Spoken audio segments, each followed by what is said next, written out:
Suara orang tawar-menawar, langkah kaki yang berdesakan, bahkan aroma makanan yang begitu nyata.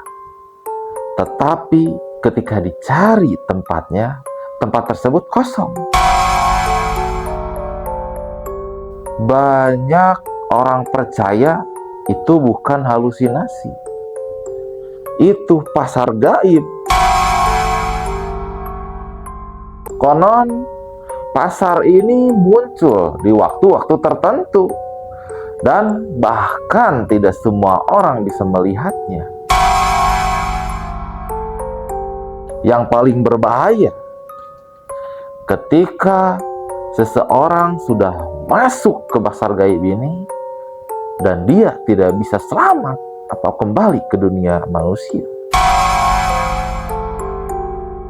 Ada yang mengaku pernah berkunjung ke pasar gaib. Dia membeli sesuatu di sana, tetapi ketika dia pulang ke rumah, benda tersebut berubah menjadi daun kering. Ada pula yang pulang dengan wajah pucat. Semenjak itu, hidupnya tak pernah sama lagi. Yang lebih menyeramkan, warga sekitar punya pantrangan, yaitu ketika ada yang menyapa orang asing, jangan dijawab. Dan jangan menawar terlalu lama. Juga jangan menanyakan jam ketika kita masuk ke pasar gaib.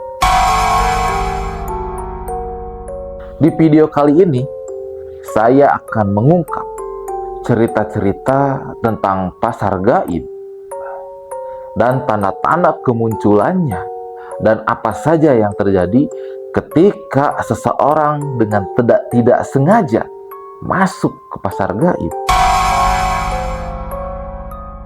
Tonton sampai akhir, karena setelah tahu kisah ini, kalian akan berpikir dua kali ketika mendengar sebuah keramaian di tempat yang seharusnya sepi.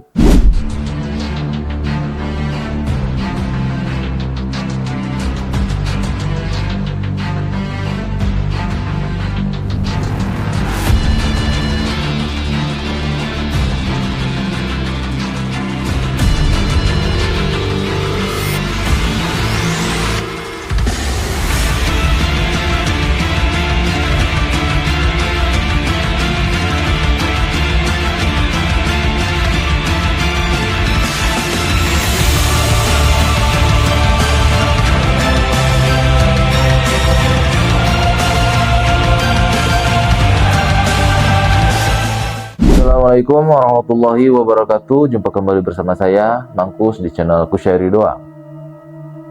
Di video kali ini kita akan membahas sebuah fenomena, sebuah kejadian yang menurut kebanyakan orang luar biasa dan aneh.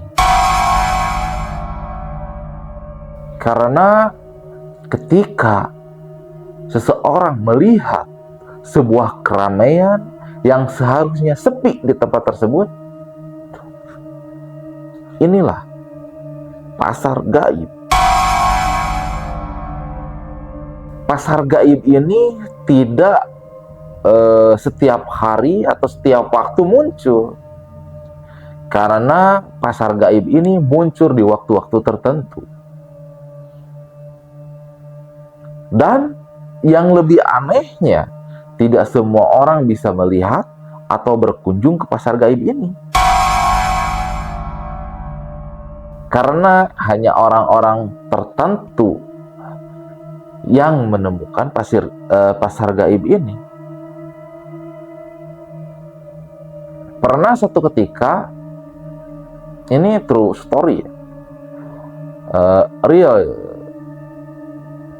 pengalaman saya ketika saya ngonten, pengen membuktikan bahwa bener nggak nih di tempat ini tuh adanya pasar gaib.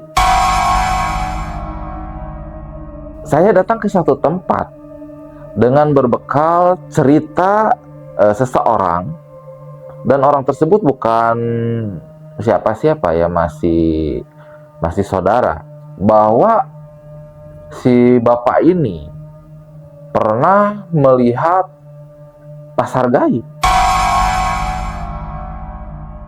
Kenapa disebut pasar gaib?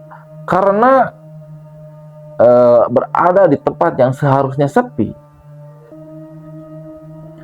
Ya nggak mungkin lah ya, di sebuah gunung nggak ada penghuninya, beliau melihat sebuah keramaian, dan di jam yang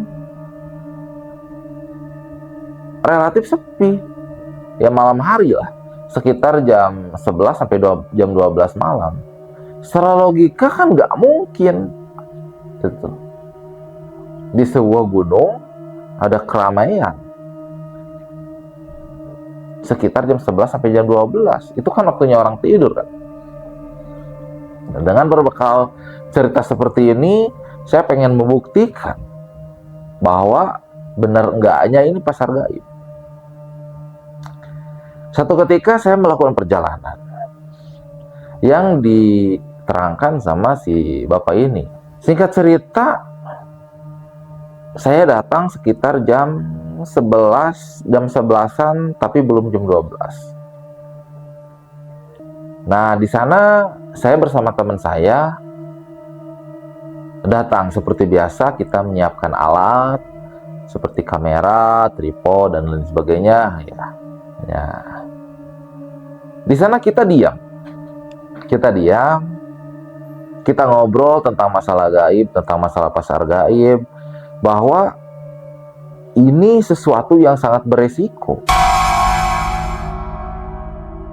Kenapa saya sebutkan demikian? Karena ketika kita masuk ke pasar gaib ini, harus siap dengan konsekuensinya. Pertama, kalau kita masuk ke alam sana, resikonya pertama, yang paling berbahaya tuh nggak bisa balik lagi ke alam kita. Nah, itu yang paling berbahaya. Yang kedua, kita masuk, kita bisa balik lagi ke sini, ke alam kita, tetapi dengan resiko bahwa pikiran kita itu kadang terganggu. Karena kalau secara ilmu kebatinan, lelembutan ya, saya nyebutnya lelembutan kita tuh ditawan di sana. Mencek sudah nama katinggalan gitu. Jadi ketika balik ke alam manusia tuh rada sublang-sebling. Jadi agak sedikit kurang ini emutan ya. Dengan konsekuensi seperti itu. Oke lah, kata saya. Dengan berbekal keyakinan, dengan berbekal keberanian, dan dengan berbekal doa, saya berangkat. Nah, setelah siap, kita ngobrol-ngobrol, kita bentengi dulu diri, supaya ketika kita masuk ke alam sana, kita nggak langsung masuk gitu, melainkan kita hanya melihat di luar saja gitu. Di sini, ketika sekitar setengah jam atau 20 menitan lah kita asik ngobrol tentang masalah pasar gaib, tiba-tiba tercium sebuah masakan. Ini yang anehnya. Jauh dari pemukiman, tetapi kok bisa tercium gitu. Seperti saya waktu itu menciumnya, aromanya seperti apa ya, masakan-masakan layaknya manusia gitu, kayak asin gitu kan, kok kayak goreng ikan asin gitu kan. Pertama tercium seperti itu, terus tak lama kemudian tercium wewangian, bau-bau apa, minyak melati gitu, minyak 1000 bunga, padahal di situ nggak ada loh. Nah ini yang bikin saya aneh sekaligus unik. Nah ketika kita berbincang, tak lama kemudian lewat bau yang aneh. Bahkan kita berdua menciumnya gitu, sama. Yang terakhir ini yang bikin merinding, saya nyebutnya bau anjing basuh. Apa ya bau anjing basuh? Pokoknya mah bau anjing basuh lah pokoknya ya. Bingung ngedeskripsikannya gimana ya. Pokoknya bau aneh lah. Terus bau anyir, bau amis, pokoknya segala macam bau itu ada di sana. Nah dari sini saya abaikan terlebih dahulu. Kita ngobrol sama teman saya sambil ngebahas bau-bau yang itu ya. Terus tercium bau hui kumel itu kentang. Yang kentang yang kecil-kecil itu kan ada khas baunya ya. Nah bau itu. Nah ketika saya ngebahas nih, yang bikin aneh nih, kok bau asin, kata saya, bau ikan asin. Kalau kata orang dulu, biasanya kalau bau asin-asin yang seperti itu tuh ada satu leles ya gitu ya. Satu leles sebutnya teh apa, satu leles teh semacam harimau yang kayak gitu katanya seperti itu. Nah ketika kita ngebahas itu, beres itu, terus tercium bau melati. Nah mitos di masyarakat katanya kalau bau melati itu ada kuntilanak atau semacamnya gitu kan ya. Sibuk ngebahas itu, udah lama ganti lagi baunya, bau kemenyan. Kalau bau kemenyan nih bagus, saya teh biasanya mah para karuhun ya, para hodam lah, saya nyebutnya hodam lah, istilahnya hodam ya. Nah sesudah gitu, nah ini ketika terakhir ini muncul bau bau hui kumeli, bau kentang. Nah ini biasanya ciri khas aroma tubuh genderuwo itu seperti ini, bau kentang. Jin dari golongan genderuwo tuh bau kentang ya. Langsung merinding waktu itu ketika ngebahas itu, karena ini kan jenisnya siluman ya, lumayan kuat nih si genderuwo ini nih, antohod ini ya. Nah setelah itu kita ngebahas bau bangkai, bau amis. Nah yang ini nih, biasanya kan waktu itu saya sama Mamul kata saya, biasanya kalau bau ini bau bangsa pocong yang ya balangsakan lah ya. Yang terakhir ini, ketika kita asik ngobrol ngebahas tentang bau-bau yang seperti ini, tiba-tiba ada suara anjing menggonggong depan kita, persis depan kita, tapi si anjingnya tuh nggak ada. Menggonggong keras depan kita, tapi bentuk anjingnya nggak ada. Saya kaget dong, teman saya pun kaget dong. Wah, ini bukan anjing biasa, kata saya. Bisa jadi ini penjaga pasar gaib, kata saya. Saya sambil bercanda aja gitu kan. Nah, dan tak lama setelah suara anjing depan saya tuh, anjing dari jauh atau apa, nggak tahu apa lah ya waktu itu, banyak tuh menggonggong, saling bersautan tuh, tapi jarak yang jauh. Nah setelah itu anjing-anjing saling bersautan, nah berhenti tuh anjing, cep. Seketika suasana menjadi sunyi. Dari sini saya mendengar banyak suara langkah. Saya mendengar banyak suara langkah, banyak seperti orang yang lagi tawar-menawar. Saya mendengar situ, riuhnya kayak orang di pasar tuh, riuh banget itu. Saya mendengar itu. Dalam hati, kok nggak kelihatan ya, kata saya. Dalam hati saya pengen ngelihat, terus terang saya pengen ngelihat.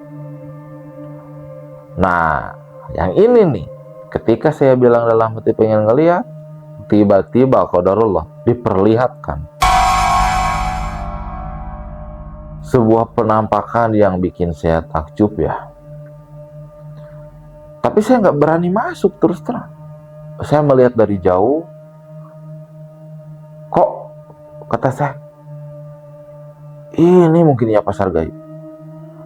Saya melihat, ya apa ya, yang saya lihat waktu itu, orang itu aneh-aneh. Mungkin bukan orang ya, sejenis jin atau apa gitu. Pokoknya mah aneh lah. Saya sulit mendeskripsikannya. Ada yang tanduk sebelah, ya ada tanduk 3, tanduk 2 yang di depan, terus ada yang matanya gimana lah, pokoknya mah rusak lah ya. Bukan orang, bukan namanya, tapi dia saling tawar menawar gitu kan. Pasar lampu, lampunya luar biasa terang benderang di situ. Nah di sini, tapi yang anehnya teman saya tuh nggak lihat, nggak denger. Nah ini saya ngeliat, tapi teman saya tuh nggak lihat dan nggak mendengar suara ramenya seperti apa, gitu kan. Suaranya minimal suara keramaian seperti apa nggak lihat, nggak dengar, apalagi lihat gitu. Tapi kalau bau-bau yang tadi dia bisa mencium. Nah ini yang aneh. Berarti benar bahwa setiap kejadian gaib itu nggak semua orang bisa ngelihat dan bisa tahu. Mungkin hanya orang-orang tertentu yang bisa ngelihat dan bisa tahu. Makanya dari hasil pembuktian ini bahwa benar ya, kehidupan di alam sana tuh sama seperti kita. Cuman kitanya aja yang nggak bisa melihat, dan tempatnya nggak sembarang tempat gitu. Ada tempat-tempat khususnya ya. Nah dari sini setelah kita membuktikan, kita nggak mau lama-lama. Soalnya apa? Soalnya ketika sadar ada, jangan salah, di pasar gaib ini ada penjaganya loh ya. Kenapa saya cepet-cepet ya waktu itu cepet-cepet? Karena 2 orang penjaga ini sudah melihat kita,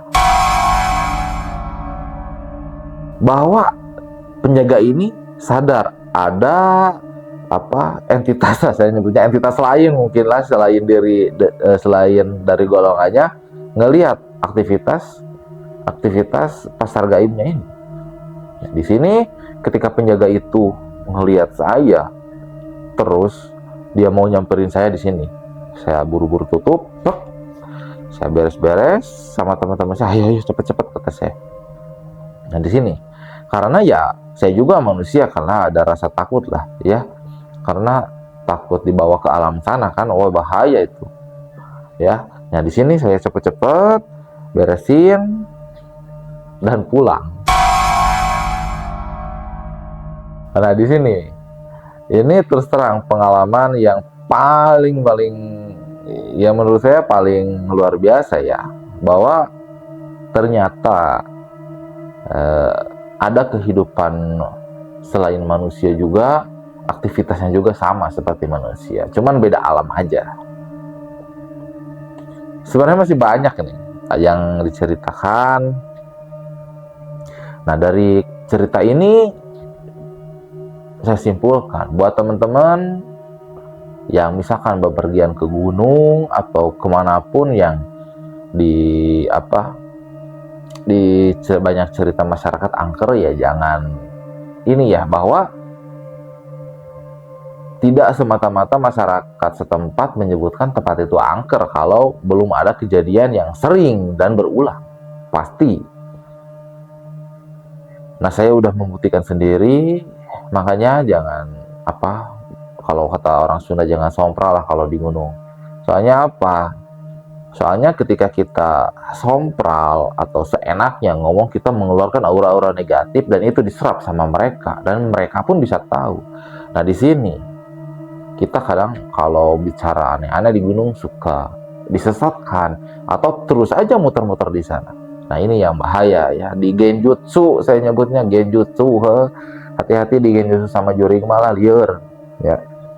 Makanya kita niatkan masing-masing aja lah gitu. Alam saya, alam salah, alam kita berbeda, masing-masing hidup aja. Saya ke gunung cuman istilah nate niis lah ya, atau hiking aja udah. Jangan pengen tahu pasar gaib seperti apa, janganlah, karena ini sudah kebukti sama saya pribadi berbahaya. Apalagi kalau kita ditarik ke alam, tahu-tahu kita die aja udah ketika dibalikin ke alam manusia. Sebelum meninggalkan videonya, tinggalkan jejak kalian di sini dengan cara subscribe, like, dan share. Dikarenakan durasi, mungkin segini dulu kisah nyata, true story, terus terang ini dari pengalaman pribadi. Nanti saya lihatkan cuplikan videonya saat saya membuktikan ya, pengen tahu pasar gaib itu. Nanti adalah videonya ya di video ini nanti. Kalau Mang Bung lihat, sekarang tuh lagi ada pasar. Sayang, saya nggak bisa melihat. Rame tahu. Nah, yang dijualnya tuh apa aja? Sampai saya merinding, kau percaya nih merinding. Mungkin segini dulu pengalaman kisah nyata dari saya buat teman-teman. Jangan sompral, kita masing-masing aja ya, karena kita beda alam. Jangan sampai sesumbar, jangan sampai sombong di antara kita ya. Mohon maaf apabila ada kesalahan, karena kesalahan datang dari pribadi, kebenaran milik Allah Subhanahu wa Ta'ala. Mungkin segitu dulu pengalaman atau true story dari saya. Akhirul kalam, assalamualaikum warahmatullahi wabarakatuh. See you next video. Bye.